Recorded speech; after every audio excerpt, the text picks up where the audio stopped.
Saya sebagai Presiden Berjasa antara orang yang sangat bergembira apabila Tun salah seorang yang terlibat dalam menggerakkan proklamasi Melayu ini. Inilah sebenarnya yang kita tunggu-tunggu, kerana sudah sampai masanya kita menyatukan orang Melayu yang memikirkan tentang agenda orang Melayu dan juga tanah air kita. Kerana saya yakin dan percaya bahawa apabila orang Melayu bersatu, maka negara kita akan diaman, damai dan boleh maju ke hadapan. Dan saya tidak meletakkan keyakinan kalau sekiranya apa berlaku, negara kita ini ditadbir urus oleh bukan Melayu. Kerana kita lah orang Melayu yang merasa ini tanah air kita dan kita menjaga agama kita dan ini bangsa kita. Sebab itu saya sangat gembira apabila dilancarkan proklamasi Melayu ini. Saya merasakan inilah dia peluang dan masanya yang perlu kita berikan sokongan. Rakyat di luar sana, semua orang Melayu tidak perlu rasa takut, tak perlu rasa bimbang. Jangan kita pandang proklamasi Melayu ini daripada sudut politik, tapi pandang sudut maknanya agenda bangsa kita, kepentingan negara kita, kepentingan bangsa kita. Kan dulu kita ni satu bangsa yang dikagumi di dunia, satu negara yang luas jajahan dia. Tetapi bagaimana British bagi peranan itu dan kita makin kerdil daripada ketuanan Melayu, kita telah menjadi dapat undur ke belakang, hanya ada keistimewaan orang Melayu. Cukup jauh kita ke belakang. Jadi maknanya kita semakin hari semakin dipinggirkan. Sebab itu saya harap masyarakat khususnya orang Melayu di luar sana berikan sokongan padu kepada gerakan dan juga kelancaran, keaktifan bagaimana kita untuk membawa gelombang proklamasi Melayu ini agar dapat ia menyatukan semua orang Melayu. Dan saya yakin dan percaya orang Melayu sangat setuju penyatuan ini. Kita lama berbincang, lama kita bercakap bahawasanya kita rindukan penyatuan.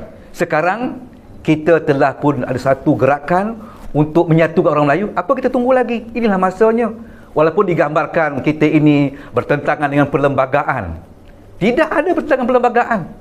Sebab kalau benar bertentangan perlembagaan, sila kemukakan sudut mana, undang-undang mana, peraturan mana bertentangan perlembagaan. Orang Melayu untuk membela nasib orang Melayu dan memastikan negara kita aman damai dipimpin oleh orang Melayu. Saya bimbang kalau sekiranya kita hanya majoriti di segi angka orang Melayu, tetapi kuasa pemerintahan ditadbir oleh orang bukan Melayu, apakah negara kita akan boleh aman dan damai? Tengoklah negara luar sana bahawa Islam diancam, Islam ditindas dan sebagainya. Ini masalah yang perlu kita hadapi bersama. Dan saya merasakan tidak perlulah kita memandang dari sudut parti. Apa parti sekalipun, kalau kita orang Melayu, mari bersama-sama kita memberikan sokongan padu kepada gerakan menyatukan orang Melayu ini melalui sekretariat yang digerakkan oleh sekretariat, iaitu proklamasi Melayu ini. Ini satu cara yang usaha kita untuk memastikan kita dapat menyatukan orang Melayu. Kita pun orang Islam, kita pegang Al-Quran dan kita mengimani bahawa bersatu itu bukan tuntutan parti, tetapi bersatu itu tuntutan agama kita. Lebih-lebih lagi dalam perlembagaan, Islam adalah agama persekutuan yang mana sangat tinggi yang perlu kita jaga bersama. Jadi saya sangat bersetuju mana-mana parti, mari bersama-sama pimpinan-pimpinan yang datang berjumpa dengan Tun, berbincang bagaimana untuk menggerakkan gerakan proklamasi Melayu ini. Jangan kita pandang sudut politik, pandang di sudut kita perlu bersatu. Dan daripada parti PAS, pimpinan-pimpinan PAS memberikan sokongan padu, saya cukup bangga. Dan bukan hanya bangga, bahkan saya sangat terharu dengan contoh yang ditunjukkan oleh pimpinan PAS dalam memberikan sokongan padu kepada gerakan ini. Dan saya yakin dan percaya mereka, orang-orang parti, mereka NGO-NGO, mantan-mantan pengarah-pengarah dan juga individu-individu di kalangan akademik menyokong gerakan ini. Bagi saya, mereka menyokong dengan ikhlas kerana mereka sayangan bangsa mereka sayangan tanah air mereka. Dan kita di mana sekarang? Kalau orang lain bersungguh-sungguh untuk menyatukan Melayu, dan kita selama ini bercakap tentang perlu bersatu orang Melayu pecah, kita lemah. Dan kita pun menjadi satu bangsa yang tak berani menyatakan hak kita di tanah air kita. Sekarang, tunggu apa lagi? Inilah dia peluang kita. Oleh itu saya menyeru rakan-rakan di luar sana, anak bangsa, orang Melayu khususnya, inilah bangsa kita, masanya perlu kita menggerakkan proklamasi Melayu ini untuk kita bersatu. Mudah-mudahan kita dapat menyatukan orang Melayu, menjaga hak-hak kita di tanah air kita ini dan memastikan negara kita ini negara yang ditadbir urus oleh bangsa yang memberikan kejaminan semua bangsa akan hidup aman damai di sebuah negara yang dipimpin oleh orang Melayu.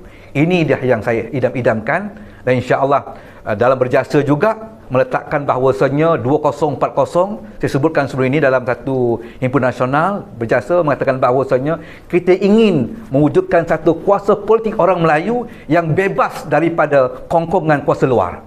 Kerana bila kita bebas dari kongkongan kuasa luar, kita boleh mentadbir mengurus negara kita ke mana haluan acuan yang kita ingin bawa, sesuai dengan kita Islam yang meraihkan semua bangsa, bukannya Islam menindas. Jadi jangan takutlah pada perkataan resis, itu semua lontaran-lontaran negatif yang melemahkan, yang meracuni pemikiran kita supaya kita tidak bersatu.